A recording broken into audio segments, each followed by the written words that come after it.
মামলার আর কোনো সীমা পরিসীমা নেই। আবার বলছেন সংস্কার করবে, সংবিধান সংস্কার করার জন্য একজন আমেরিকান সিটিজেন যে একটা নারী ঘটিত ব্যাপারে নাকি অপমানিত হয়েছে, দেশ ছেড়ে চলে গিয়েছিল, তাকে দায়িত্ব দেওয়া হয়েছে। যে সংবিধান জনগণের নির্বাচিত প্রতিনিধি দ্বারা তৈরি হয়েছে স্বাধীনতার পর, স্বাধীনতার পরেই জাতির পিতা বঙ্গবন্ধু শেখ মুজিব এই সংবিধান উপহার দিয়েছিলেন জাতিকে।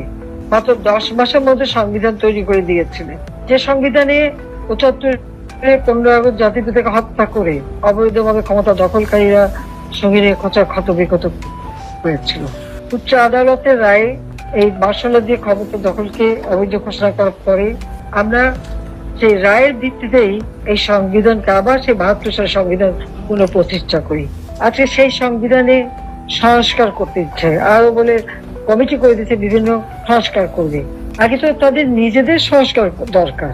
এই যে ছাত্রছাত্রীগুলিকে ব্যবহার করা, জঙ্গিদের ব্যবহার করা, সন্ত্রাসীদের ব্যবহার করা, এমনকি বস্তি এবং ইসের জায়গায় তাদেরকেও টাকা দিয়ে কাজ করানো, এটা কোন ধরনের কর্মকাণ্ড?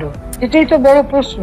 সংবিধান সংশোধন করতে হলে জনগণের প্রতিনিধি দ্বারা করতে হয়।